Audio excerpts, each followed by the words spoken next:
سلام البنات، كي دايرين؟ لاباس عليكم؟ نتمنوا يا ربي تكونوا في احسن حال. اليوم البنات غادي نشارك معكم واحد جوج اقتراحات اللي كيجيو جو رائعين وبنان في المذاق البنات. هنا ندوز الاقتراح الاول اللي غنديرو على شكل مسيمنات عامرين بحشوه اللي جد رائعه.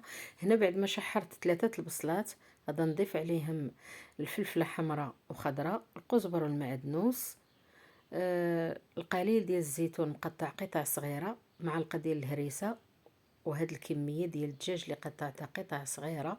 صراحه البنات هاد الحشوه جات رائعه وجات بنينه. هنا غدا نخلي الحشوه ديالي تشحر على خاطرها على نار مهيله. وهنا غدا نضيف ان شاء الله واحد معلقه مع مراش ديال صوص صوجا اللي كتعطينا واحد المذاق رائع في الحشوه ديالنا.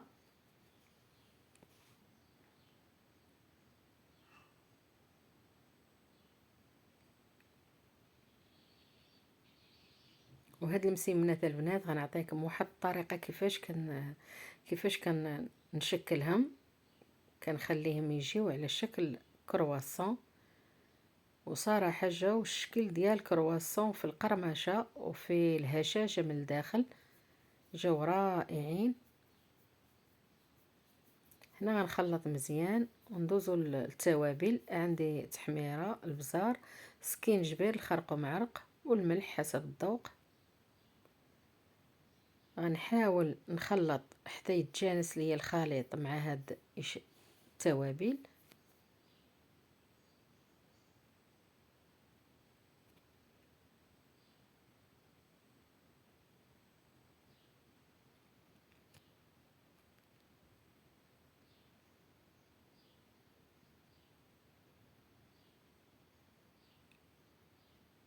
بالنسبه للفلفله راه جبتها من المجمد، المقله حاده سخونه.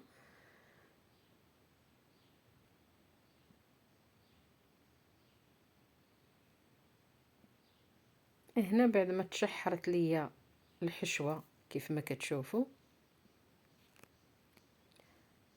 شديت الشعريه ديال الروز ودرتها في الماء دافي واحد ربع ساعه. ما نديروهاش في الماء طايب باش ما تعجنش لينا.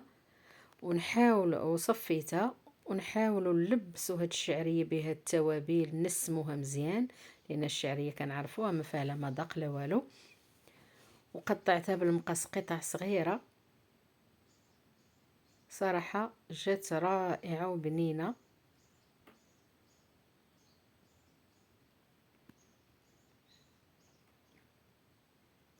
والخلطه راني ضفت ليها القليل ديال اليازير، تنسموا باي منسمات عندكم، والزعتره عطات واحد المذاق روعه للحشوه.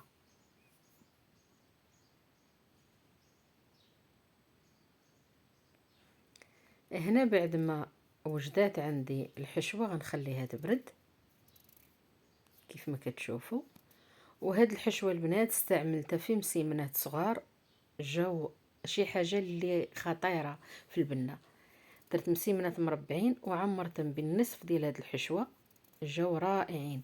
بالنسبه للعجين البنات ما شاركتوش معاكم، كيلو الا ربع ديال الدقيق، 2 كيسان ديال الفينو، بيضه كامله، 2 معالق ديال السنيده، 2 معالق ديال الزيت، الخميره ديال الخبز كيف ما كنعرفوا. وعجنت العجين عادي ديالي وخليته تا ما خليتوش خمر البنات في البلاصه، شكلته. وهنا درت كويرات وخليتهم ترتاحوا. كنحاول نسرحها من ورقها من التوراق يكون رقيق، يعني مرق مزيان. وكان باش كنورق البنات العجين ديالي شديت الزيت ودرت عليه معلقه ديال النشا وخلط مزيان. النشا كتعطينا توراق للعجين والقرمشه.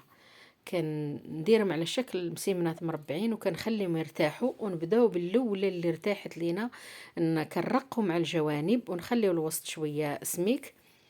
وكنحاول ندير هاد الطريقه البنات، نشد الراس ديال ندير الريوس في راس فوق راس، رويس فوق رويس، وكنشد هاد الريوس اللي بقاو عادي ونطول نجر مزيان ونحاول ندير الرويس من التحت. كتجي ملي كيطيبوا كيجيو الشكل ديال كرواسون.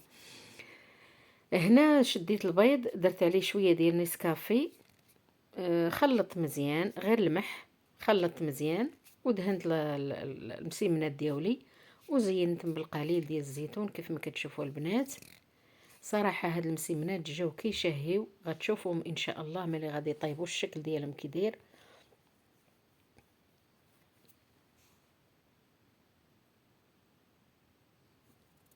خرجت ليا يعني لاطه وهاد الكميه كيف ما كتشوفوا،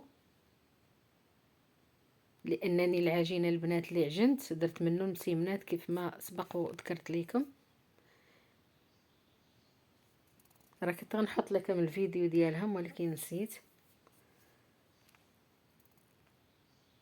هذا هو الشكل ديال المسيمنات ديالنا البنات بعد ما طابوا كيف ما كتشوفوا. جاو رائعين البنات، جاو مقرمشين وجاو رطبين من الداخل، والقوام جاء شي حاجه لي زوينه البنات.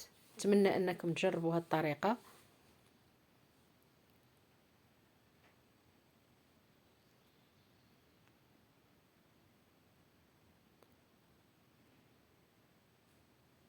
وهنا غندوزو للاقتراح الثاني اللي ذكرت لكم. هنا كنحتاج القليل ديال الكروفيت وبجوج بصلات مشحرتهم كيف ما كتشوفوا. شحرت الكروفيت مع شويه بودره ديال الثومه، شويه البزار، شويه الملح، وضفت قليل ديال الزيتون درته في الهاشوار، درت كاس ديال الحليب. البصله كذلك نسمتها بشويه شويه البزار، شويه الزعتره وشحرتها مزيان. ضفت القزبر المعدنوس، درت 3 البيضات، ودرت معلقه صغيره ديال الهريسه ومعلقه ديال الجبن، اي جبن عندكم تقدروا تستعملوه. وخلطت هذا الخليط مزيان وضفت عليه الفرماج اللي كيعطينا البنه في هاد العشيشات اللي غادا نصوب لكم بالورقه ديال بقايا ديال ورقه البسطيله بعد ما صوبت بها بسيطلات صغار وبقات ليا ما نضيعوش النعمه. شديت الزيت وضفت عليه نص معلقه ديال النشا وضفت عليه شويه ديال القليل ديال التحميره باش يعطيونا اللوينات في هاد العشيشات. صافي ودهنت هاد البقايا ديال ورقه البسطيله مزيان، وغادا نشكل كيف ما كتشوفوا في هاد المول ديال ميني كيك. غادا نشكل على شكل عشيشات بهاد الورقه. غنبقى على هاد الكيفيه تنكمل الكميه اللي عندي وغتشوفوا الشكل النهائي كي داير البنات. كندير على شكل عشيش ونخلي الوسط خاوي من الداخل، وغادا نعمرو بهاد لاباراي اللي درت ديال البيض وهاد الحشوه كيف ما كتشوفوا. صراحه البنات هذه كنعمر بها حتى لي كيش كيجيو رائعين، رغم انني نسيت واحد الساشيه ديال الخميره ديال الحلوى وواحد المعلقه صغيره ديال الدقيق. معليش، ولكن راه جات الحشوه رائعه وجات مقرمشه من برا ورطبه من الداخل، ولكن المذاق البنات جاء اروع.